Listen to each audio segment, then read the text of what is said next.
What is going on, everyone? It's March Jake8 here bringing you guys the news in a flash. Let's get right into it. We got a brand new trailer from the upcoming Avengers Infinity War, and by brand new, I mean that it's pretty much hit 45 million views at this point. So yeah, I know that I'm late on it, but the trailer was just too awesome to not include, and it definitely makes me wonder, by the end of this movie, who is going to be left standing. Either way, if you guys are not one of the 45 million views on that video, then what are you waiting for? Go check that shit out down below.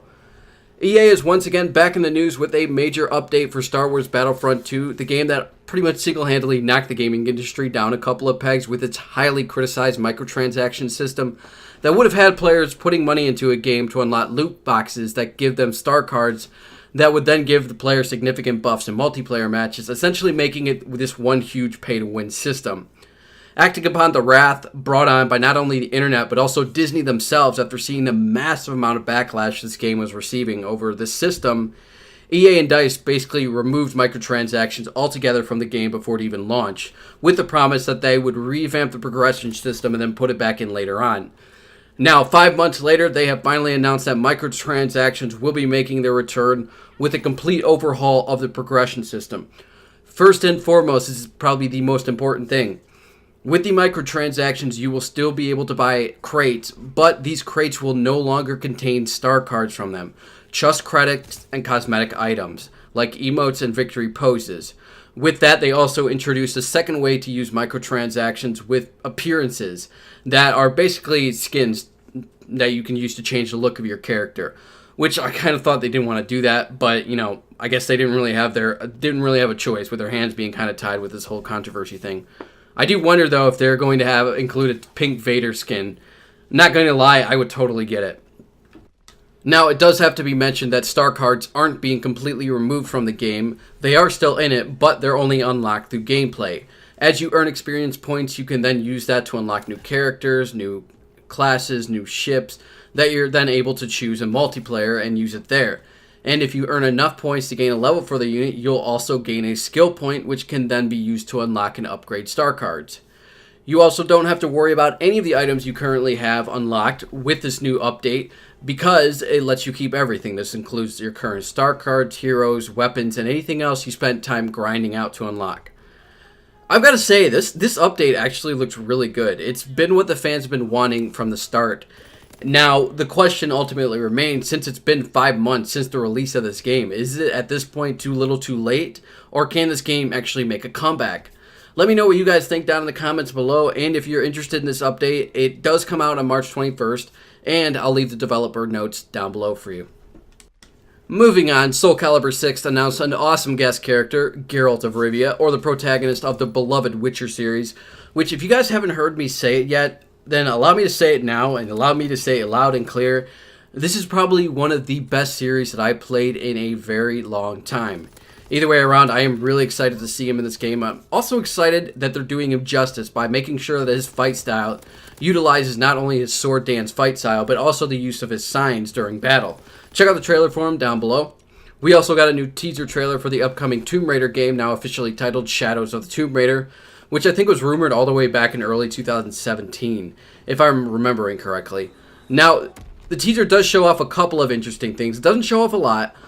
One of the things it shows off is that the story seems to be taking place in Central or South America, just based off the structures. Another is that the release date is set for September 14th, with it coming out on all platforms instead of just exclusively on Xbox One for a time, like the last game was. And finally, the full reveal is set to be released on April 27th. Check out the teaser down below. The Faceless is back in the news, and for those of you who haven't been following along with the story, basically this band has been rising its reputation of just bailing out on tour dates on either the last minute notice or even after the tour has already kicked off. So why are they back in the news? No, it's not over canceled tour dates yet, but it is over the fact that all of the band members, other than Keene, has officially left the band. It started off with vocalist Ken Sorceron, who says that over the 2 years of him being in the band, the bad times have now overshadowed the good, and says that he's putting his focus back into Abigail Williams and The Accuser. Next, Justin McKinney also announced that he has left the band via statement, with him saying, "I have decided that I need to remove myself from the band. It is not easy doing this, but being treated the way we have over the years, it's just something I can't take anymore." And finally, drummer Bryce Butler subtly departed from the band by changing his employment status on Facebook to read left job at the Faceless and started new job at Abigail Williams. Now Keene, of course, had to get in on the action as well and do some sort of damage control because he thinks he's a tactical genius when it comes to this, but he also released a statement that reads, "My manager and I have been talking to new members for all positions that have been left empty today. We are currently confirming a lineup with some of the best, most creative and technically proficient musicians of the extreme metal genre. We will not be canceling any shows." Y'all know it's bad when you have to close off the statement saying something that we already all are assuming is probably going to be false. And when you say the most creative and technically proficient musicians, I have a very hard time seeing any well-known, well-established musicians wanting anything to do with joining your downward spiral of a band at this point. Which is a shame because Autothesism is an amazing album, and I would absolutely love to see more come from this group. But what do you guys think about this? Do you think that this is the ultimate, the final nail in the coffin for this band, or do you think that they can pull it off? Born of Osiris has announced that they are heading on a new tour this May with support from Fit for a King, Gideon, and Currents. Check out the dates. Blessthefall has released a new song called Cutthroat, and not really a whole lot to say about this song in terms of musical direction. That's not a bad thing either. I'm just saying, if you love the Blessthefall sound like I do, then it's definitely here. Black Veil Brides has released their new music video, When They Call My Name, which is off their new album that came out back in January, I think.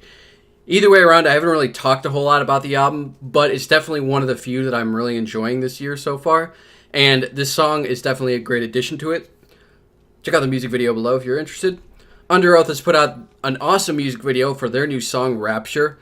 Queens of the Stone Age has released a new music video, Head Like a Haunted House. Frank Turner has put out a new music video for his new song, Blackout. And Sevendust has released a new music video for their song, Dirty. Check out all those down below if you guys are interested. Thank you all for joining me for this episode. Feel free to leave a like if you enjoyed it, dislike if you didn't, subscribe if you want more, share if you want to help the channel, and I will see you all on the next one. Mars out.